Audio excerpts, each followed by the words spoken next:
The Lost Generations 1883 to 1900. The Greatest Generations 1901 to 1927. Silent Generations minus 1928 to 1945. Baby Boomers 1946 to 1964.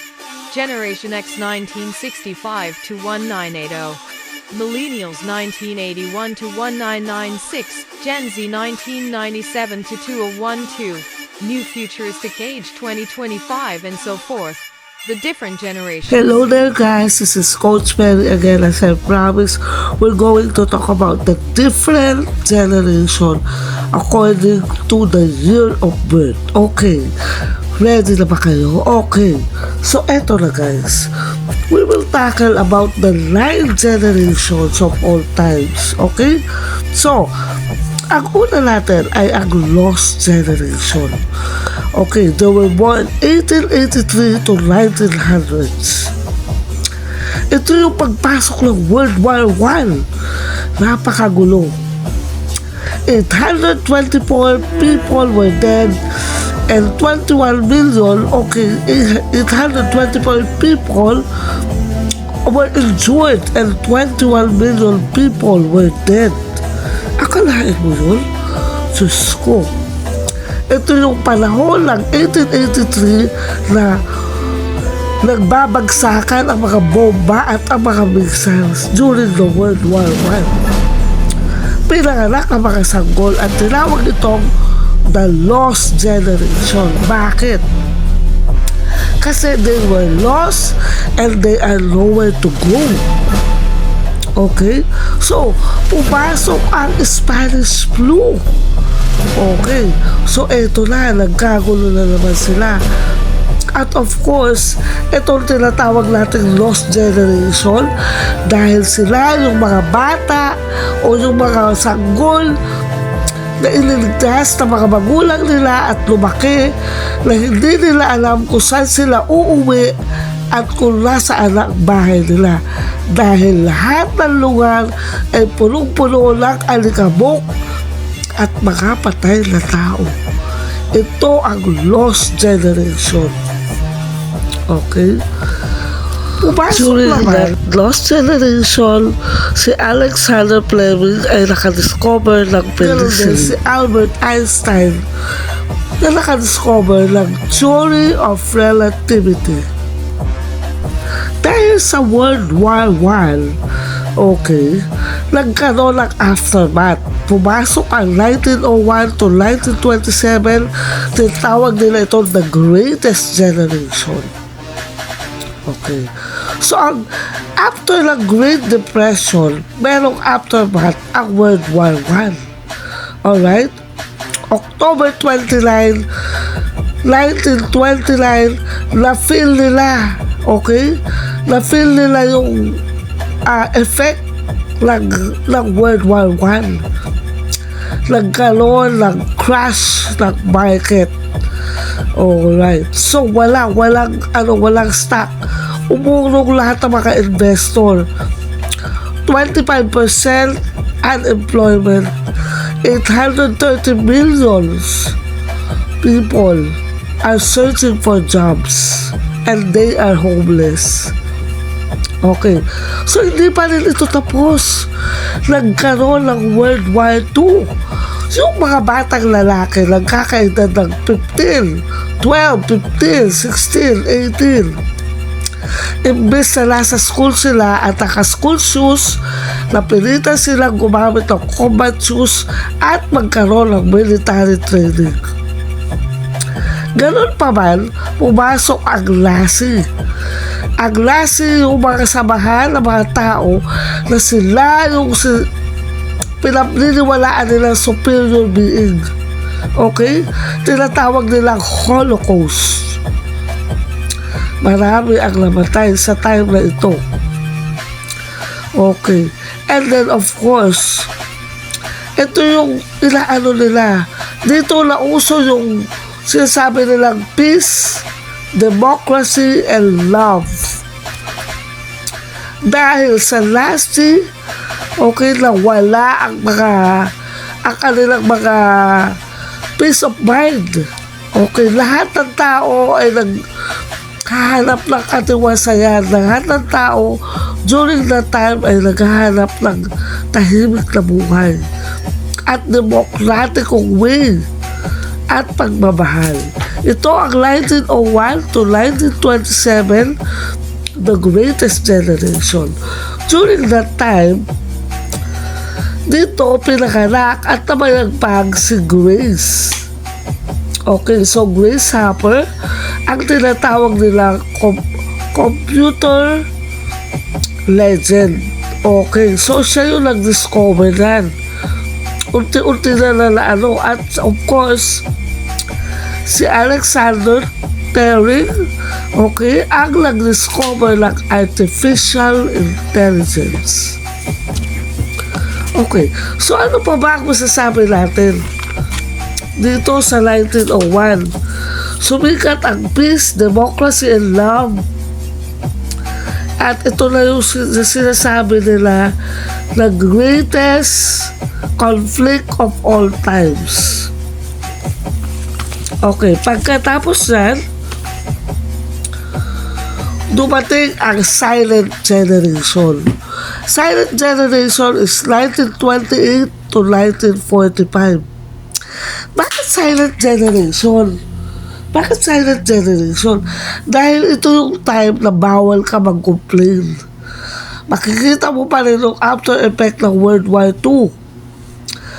Yung salita mo, kailangan mong panindigan. At yung paninindigan mo, kailangan mong patunayan. Sabi nga nila, walk the walk. Bawal mag-complain, kaya tinawag silang silent generation. Okay?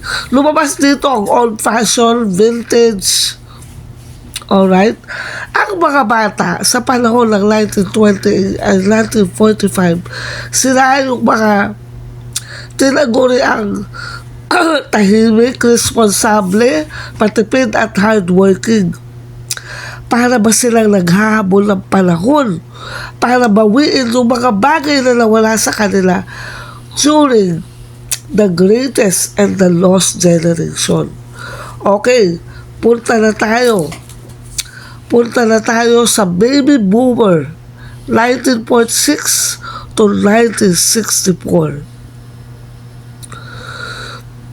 Bumalik na yung mga soldier sa bahay nila. Tapos na ang gera. Tapos na ang World War II. Okay, so siyempre masaya yung mga tao. Nagkaroon na sila ng mga partners sa buhay. Nag-asawa na sila. Dito nyo malalaman yung mga lolo natin na maraming anak. Okay? Ang anak nila, 21, 12. Alright? Ang flag ceremony sa hospital ay yung mga nurses na kumakanta ng mga nursery rhymes para mapatulog. Dahil iyakan ang mga sanggol. Tuwang-tuwa na sila nitong panahon na to. Ang 1946 and 1964 is a baby boomer age. Dumating si Elvis Presley ang rock and roll. Nagkaroon ng booming population at siyempre punong-puno ang mga hospital. Napakaraming bata sa kalye at sa mga bahay. Ito ang nagkaroon ng optimism ang mga tao para baguhin ang mundo. Natuto silang i-question ang authority, nagkaroon ng women liberation at ang civil rights. Alright? Pagpasok ng 1965 to 1980, ito yung tinatawag nilang Generation X. 1965 to 1980, lumabas ang mga superhero. Si Batman, si Superman, okay, lahat, kung sino-sino yan. Pumasok ang MTV. Alright? Ang mga bata sa panahon na ito during 1965 to 1980 na pinanganak sa panahon na ito ay independent, adaptable, resourceful. Dito na uso yung mga sideline na trabaho. Hindi lang sa trabaho mo, 3, 2, binabayaran ka na per oras. Ito yung tinatawag nila na latch kids. Kasi umuwi yung mga bata sa bahay nila na wala yung mga parents nila dahil lahat sila ay nasa trabaho. Okay? So ito yung mga bata na napaka-independent. 1965 to 1980. Nagkaroon ng mga sideline, okay? Na-discover nila ang work-life balance. At dito na-invento yung casual Friday. Yung pumapasok ka sa opisina mo na nakapambahay ka lang o casual, hindi ka naka-uniform.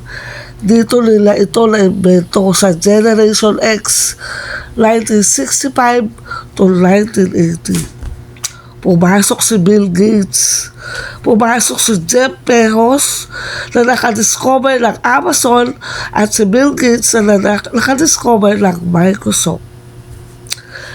Natutunan natin ang telecommunication. Okay? At ang technology. Ayan na, pumasok na. Pagdating na 1981 to 1996, ito yung tinatawag ng mga bata na Generation Y. Na-discover nila na ang mga bata dito ay mahusay sa adaptability skills. Kahit saan pwede sila mag-adjust. Ito yung time na ang mga bata ay in-encourage na maging highly educated. Ibig sabihin, during this time, kung hindi ka nakapag-aral at nakapagtapos sa college, hindi ka yayaman. Yan ang mentality nila nung araw na yun. Nung araw na mga yun. Nauso dito yung easy go lucky or easy money. Isang empleyado na papasok sa export market, pag uwi, milyonaryo na. Okay? So natuto na tayo ng analog to digital. Pumasok na ang digital. Okay? Andito na yung mga picture natin na pinagmamalaki natin sa mga natin. Ito na, nakikita mo na sa Facebook. Meron na mga travel photos. Tinatawag nilang Goldilocks generation. Dahil adaptable ang mga bata during this time, lahat tayo ay naka-adapt. Okay? At natuto tayo sa mga digital, tinatawag nila ang Generation Y or Millennials na digital natives. After ng digital natives or ang Generation Y, nandito naman ang Generation Z. Okay? Ito yung mga tao na pinanganak na 1997 to 2012. Sila naman yung mga digital gurus. Okay? Nagkakaroon sila ng pagkakaintindihan sa pamamagitan ng mga emojis. Very tech savvy. Siyempre, lumabas na si Google. Okay? At naniniwala tayo na si Google ay isang tiny professor sa loob ng ating bulsa. Pumasok si Instagram. Ang social media ang ating naging way of life. Okay? And of course, nagkaroon tayo ng awareness. Okay? Ang Generation C ang nagbigay sa atin ng social justice, mental health, and animal protection or animal welfare. Ang Generation C, 1997 to 2012. Okay? Dahil sa Instagram, natuto tayo ng multitasking. Dahil sa Facebook, natuto tayo kung paano makipag-socialize sa pamamagitan ng Facebook. Okay, so dito na tayo nagbenta ng mga produkto, ng mga services, nagkaroon ng research, at saka nagkaroon tayo ng interest, okay, sa Instagram, sa Facebook, sa Snapchat. Okay, next. Ang number 8 natin, 2013 to 2025, ang Generation Alpha.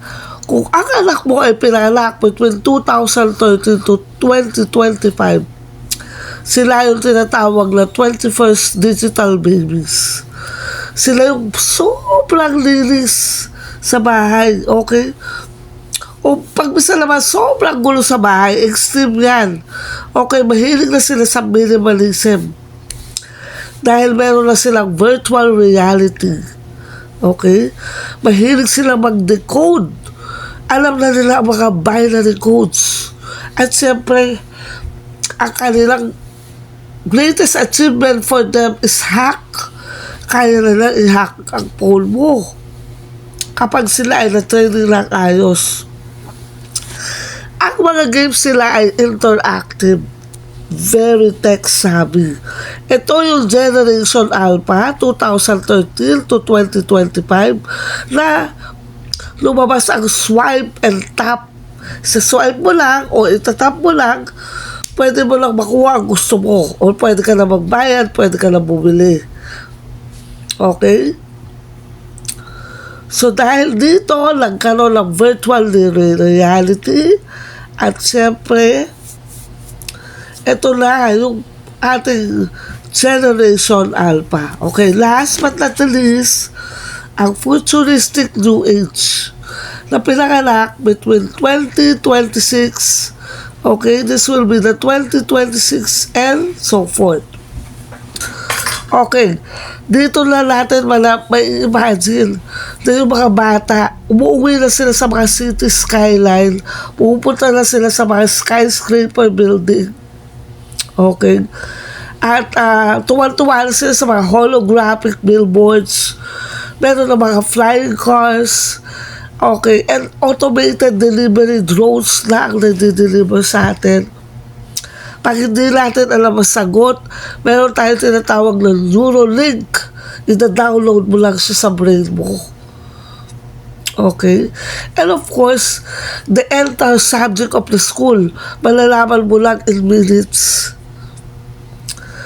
Ngayon, nag-uumpisa lang malaman at ma-decode ang animal language, ganun din ang baby language.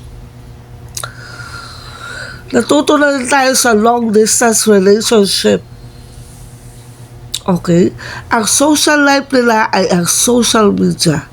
Ito na ang digital age, ang futuristic new age na isisilang from 2026 and so forth. This is Coach Mary. Stay beautiful, everyone.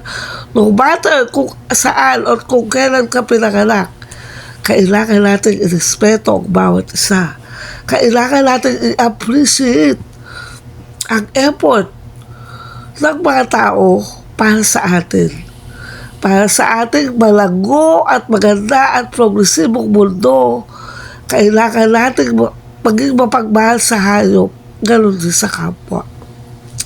Magkaroon ng paninindigan sa ating mga talent at good credibility.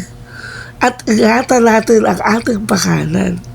Dahil ang kinabukasan natin ay napakaganda.